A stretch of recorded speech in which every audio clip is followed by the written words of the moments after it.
Hi, hello, welcome. This is Podcast Time, an Adventure Time themed podcast which delves into the characters, lore, and all around Adventure Time universe and what surrounds it. I'm your host, Ethan, and today we'll be covering the story of Simon Petrakov, also known as the Ice King, as well as Betty, his fiancée, and Marceline, his somewhat adoptive daughter, which tags along for adventures and all around knows the character of Simon, or of the Ice King, but seemingly can't bring him back to his old self. Now, before we delve into today's episode, I'd like to give a quick spoiler warning, as I'm aware some people wouldn't have watched Adventure Time as it was discontinued in 2018 as it had come to its end of its lifespan. So now we have our spoiler warning out the way, I'd like to get straight into it with our context and the past of Adventure Time and where it brings us to. To understand Adventure Time, we've got to go back in time, in the series, of course. We go back to the late 20th century and the early 21st century, which is around the time a global disaster had happened, known as the Great Mushroom War. Now, the reason why it's called that is because 3 nuclear bombs exploded, which created, as expected, a giant mushroom cloud. Because of this, it had destroyed most of human civilization, as well as blew off nearly a quarter of planet Earth as a total, which left so few survivors, and those who did survive, human settlements began to sprout up around the world and in places in the land of Ooo, more importantly, and more focused on. And characters like Marceline would encounter them during her adventures and vampire slaying quest, which we will get to when we cover her in a bit. To start off with our first character, and the one we will focus on more in this episode, is Simon, also known as Simon Petrakov and or the Ice King, depending on which characters we encounter throughout the series and at what stage he is in mentally. Now, before Simon became the Ice King, he had 2 professions. He was an antiquarian, which is the collection and the study of ancient artifacts, and he was also a professor of archaeology, which kind of ties the 2 together and both make sense to why he knows this stuff.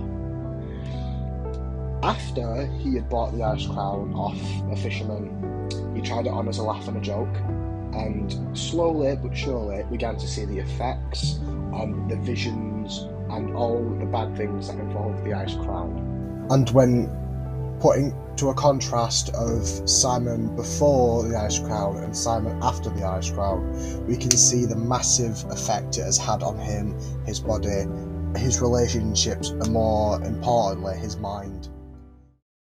Hello, my name is Simon Petrakov. I am recording this tape so that people will know my story. I was studying to be an antiquarian of ancient artifacts, but everything changed when I came into contact with this item. A magical crown whose phantasmal circuitry will bond to its first bearer and grant him his one deepest wish. And over time, slowly, he began to lose himself, slowly deepening his imprintation and his mind just going blank and numb to the pains and everything going on in his life during that time before he became the Ice King. Now, this affected his relationship with Betty, it affected his work life and everything, and as we see in the show, he slowly becomes more and more affected. His hair turns white, his nose grows unbelievably long, like Pinocchio long, his skin begins to become blue, his body starts to shrivel and wither, to the point where in the show, when we see the Ice King, he is more like a skeleton with blue skin, depending on where we see him and what mental space we see him in. And this slowly began to worsen and just get so much more worse than what was originally predicted. Watch over me until I can find my way out of this labyrinth in my brain and regain my sanity. And then maybe Betty, my princess, maybe you will love me again. Please love me again, Betty. To understand how Simon was affected in the story, we need to focus more on Marceline, the somewhat adoptive daughter of Simon, as he finds her roaming the post-apocalyptic wasteland that they used to both call home, which was the city that was more affected by one of the many nukes that went off which started the Great Mushroom War. He found her during one of his Ice Crown fueled moments where he had no clue who he was, what he was doing, or what he was saying, which is the same reason and way he lost his fiancée Betty.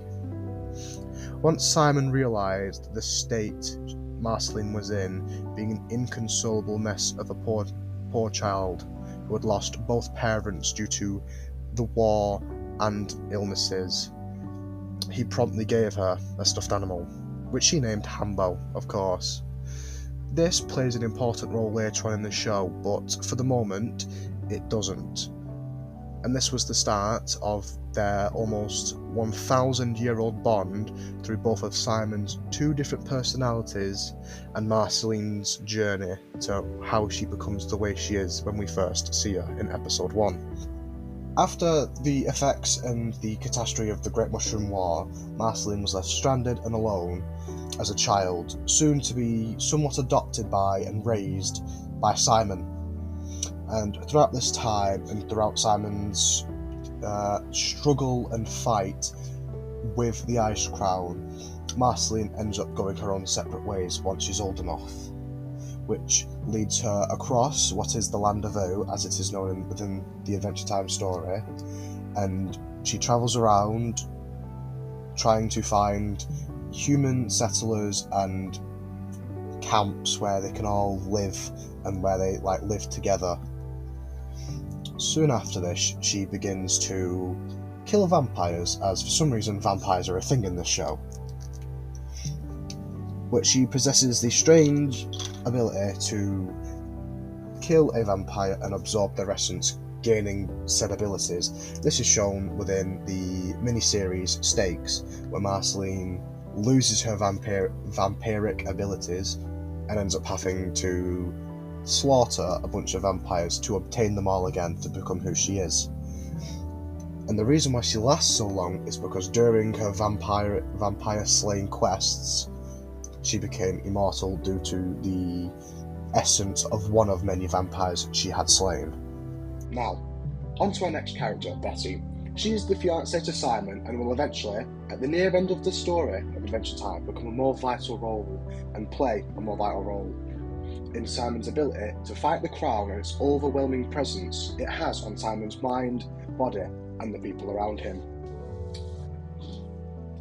Back during the Great Mushroom War, Betty and Simon had separated due to unfortunate circumstances relating to the Ice Crown, which is later revealed later on in the season, in the seasons to come, that the reason why they had split up and Betty had mysteriously disappeared was because she travelled through time to see Simon again and to help Simon become his once old self during one of his lapses in judgment and character as he fights between the two personalities of Simon and the Ice King. The reason why she's able to travel through time and all this weird sciencey mechanical stuff is through the use of Marceline's doll, or stuffed animal, Hambo, which possesses a property enabling Simon to talk to Betty in the past when he's in one of his crown-fueled episodes. Now, some parts of Betty that are different to other characters in the show is that her love knows no bounds, and she was willing to destroy herself to bring Simon back to his former way and his former self. We see this in one of the many episodes, this one being You Forgot Your Floaties, where she briefly returns in this episode to help a character called Magic Man, who is a Martian of sorts. She helps him become the somewhat leader of Mars, the ruler, and in which case steals his powers through a machine she had built, turning Magic Man to normal man, leaving him the ruler of Mars with no powers, and in suit Betty stealing his powers, driving her insane like Simon. In another instance of when she ruins herself physically, emotionally, and mentally to help Simon is during the end of the series. Now, for anybody, although I've given a spoiler warning, this is very major spoilers, and unless you really want the ending of Adventure Time to be spoiled, I suggest you come back later on after watching some episodes or watching the series in general. Now, an entity called Gold. This is the god of chaos in the Adventure Time world and rules over everything from an alternative dimension by himself. Now, Gold is the only entity that can physically change anything related to Simon and anything of that sort. And during the final episode, Simon, Betty, and Finn get caught on the inside of Gold, near death and about to be killed, which turns the Ice Crown and all three of the characters back to their former selves before anything magical had changed them or anything bad had happened to them. This in suit also turned the crown back to its original self, as by this point in the show, the crown had lost its powers due to unseen circumstances involving other episodes and such things that had caused it to lose its powers. Now, Betty takes the crown and does the only thing she can think of to help Simon. And as the Ice Crown, as we know, the Ice Crown grants one wish of anybody's thing, of anybody's one true desire, one wish. That wish was to keep Simon safe. And what happened? She fused with Gold, which then turned her into, as the fandom and the people who know Adventure Time, as Betty Gold, leaving the world of Adventure Time and completely casting herself away, leaving Simon alone once again, but this time still with Marceline.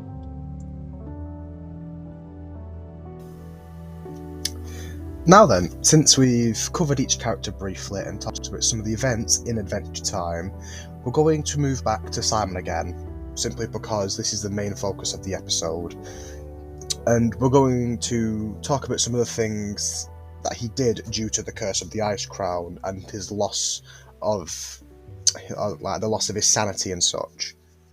The first thing we're going to cover is the fact that he used to kidnap a lot of princesses very frequently due to his crippling loneliness after Betty left him due to, and this is how we're going to refer to Simon from the future as Future Simon, and this is just going to reference the Simon that we see at the end of Adventure Time and into the new spin-off series, Fiona and Cake, I believe it's called.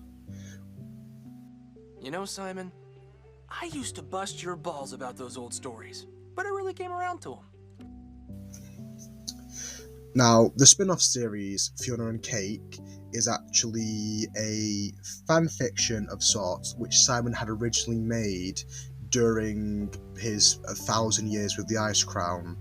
And essentially, to put it in the most simplest way possible, it is like an alternative timeline where the characters are sort of gender bent and things like that. So Finn and Jake become Fiona and Cake. The Ice King becomes the Ice Queen.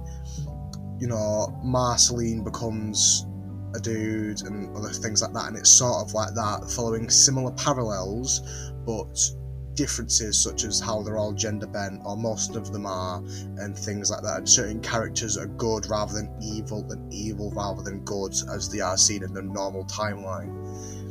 Now, this is now a spin-off show, which is pretty cool to think of, as it is something Simon had made during his long period of time being insane. Had to deal with the torment and everything that involves the Ice Crown and its effects. Now, during the episodes where we feature Finn and Jake saving princesses like Princess Bubblegum, Slime Princess, Raggedy Bone Princess, Lumpy Space Princess, there's a lot of princesses, you see, you get it, right? So during these episodes we see the Ice King just wanting friends and wanting to have people around him because he is so lonely after the more than 1,000 years of him spending his time in solitude and loneliness, because he outlives everyone. And no one has stuck around with him that long besides Marceline, but even then she doesn't stick around much either due to her immortality and the sort of separation that we tend to see between the two characters. And because of this, we just start to feel sympathy and empathy towards Simon, having to see him be all alone with a curse no one understands but the guy who no one wants to spend time with.